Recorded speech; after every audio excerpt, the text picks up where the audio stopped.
I feel like I change size and shape quite often on this channel. It's mostly just my hair. Just my hair, guys. It's not anything else. What's going on with you? How you guys feeling? It's your boy Chavez here, back with some more videos for the Patreon. And these gun videos were very popular. I do not know who the first one was that suggested was, but you did a good job. People have suggested basically every single video from this guy now. So I'm going to pick a few and we'll do a couple at a time. He has other content, you know. He does other things. But yeah, the Glock video that came out like a year ago, and then every gun video down the line has been suggested, basically. So that's fine with me. I don't mind it. I don't mind the history of some of these guns that I've used. But he has other videos other than gun ones. So I think I'll do one of them, one of those videos too, because I like some of his other content. But yeah, let's get into it. We're good. It turns out there's a practical limit to the rate of fire in a single-barreled weapon. The good news is, you can always add more. You just add more barrels, baby, yeah! The minigun. Pause. Play. There we go. A scaled-down rotary cannon capable of a terrifying level of output. So, what are the advantages of a multi-barreled design?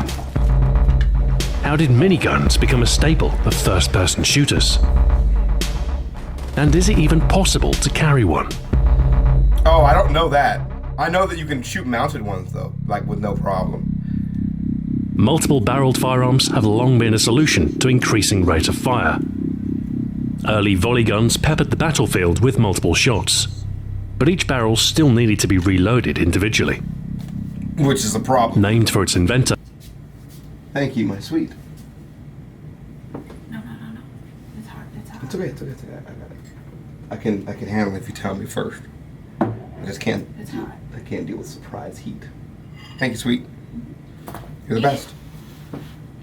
Eat it now. Okay. I want you to eat it. Oh, on camera? My wife got me black goo. Looks delicious. Look at that. It's like eating poison. Yum. That feels really good. I know. Do you need anything for it? Mm-hmm. Damn. No? I don't know. The only thing I thought it needed was a little bit of spice, so I added red pepper flakes. This bread. We don't have any of that. We don't have any bread. So it's good how it is. Delicious. The Gatling gun used a rotating array of barrels to automate the firing-reloading sequence through mechanical means. Operated with a hand crank, it provided an unprecedented level of sustained fire, with effective use by Union forces during the American Civil War. Yeah. Also in killing the Native Americans. Such designs are generally misfire tolerant. And samurai, during some samurai wars. As any cartridge that fails to fire will simply be extracted. One of the benefits of not relying on the cartridge to power the action. By the early 20th century, the now mature single-barreled machine guns were the predominant solution for sustained fire. But the principles behind Gatling's rotary cannon would prove the basis for a new generation of post-war designs. Yeah.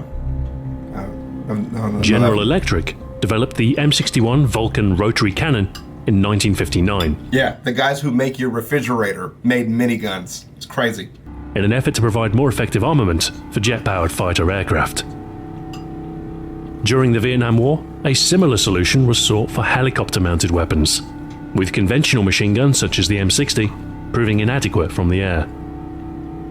The 20mm Vulcan design was scaled down to fire a rifle cartridge instead, and this smaller design was dubbed the M134 minigun. Now, can you hold it? Like its bigger brother, it has 6 barrels that rotate continuously during firing. This assists air cooling and allows the chambering, firing, extraction sequence to be performed simultaneously on different barrels. The net result? The M134 is capable of putting out between 2,000 to 6,000 rounds per minute without pause. Wow. That's up to 100 rounds per second, an incredible rate that will saturate a target area, That is even when firing insanity. from a fast-moving platform. Designed to be vehicle-mounted, It is commonly seen strapped to helicopters or Humvees in games, as it would be in real life. Here lies frequent use in the turret sequences so often seen in modern FPS. The cliched shooting gallery, with waves of enemies succumbing to your unending fire. While often on rails, such sections are at least exhilarating. They come as a climax, or mark a pivotal plot point by means of frantic action. Often emerging towards the ultimate chapters of a story, facing overwhelming odds, continuous fire can be your only saviour. Just hold the trigger and hope for the best. It is a shame to leave such an awesome weapon attached to its emplacement, however. And so, while unrealistic, the platform is often manhandled. 1987 film Predator is largely to blame for this. The 6 barrels are given significant screen time, furiously tearing through the jungle at some invisible threat. Terminator 2 saw similar treatment, albeit in a slightly more believable fashion, wielded by a future cyborg. I'd say he's a cyborg, so it works. So, is such use even possible? For all the firepower it offers, the minigun is a very compact weapon. At just over 800mm long, it's shorter than most rifles. How much does it weigh? That's all I'm trying to figure out. Despite this, it's not particularly portable.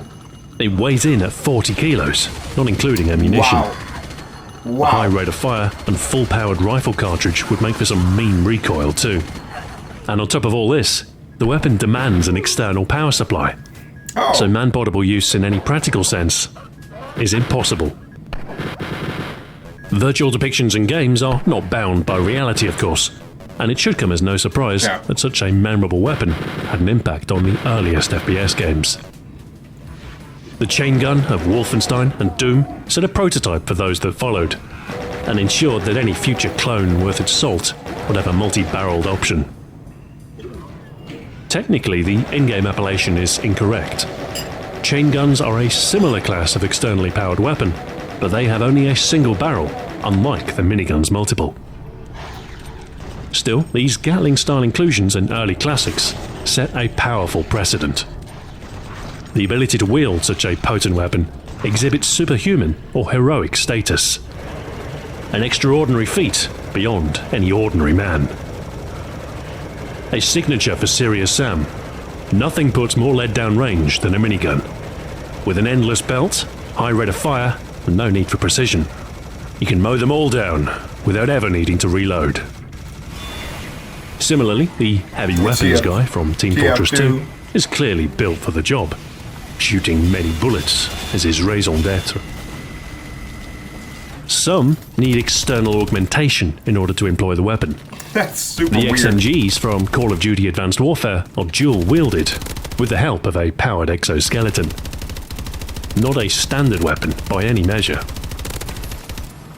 It is sometimes reserved as a reward, kill streak bonus? delivered as a kill streak outside of a conventional weapon power band. Yeah. Here, That was hella it can be as fun. overpowered as it needs to be, although the weapon is often lumbered with at least some disadvantage. I missed this map. A heavy weapon will leave you less nimble. Movement speed is often slowed with the minigun equipped, rendering you more vulnerable to retaliation. Quite often, you'll need to spool up the barrels before you'll be able to fire, a pause that reduces reactivity and can potentially warn the enemy of your presence.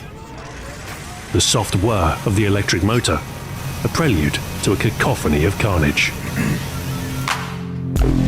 That was cool. Chaos in a compact package, the very definition of a bullet hose. From classic FPS to modern military shooters, nothing delivers more. The antithesis of precision, a hammer to crack a nut. Completely unrealistic to wield solo, but it gets a pass by virtue of being absolutely awesome. Fucking cool. The minigun. 6 barrels. Endless fire. Payback time. Nice.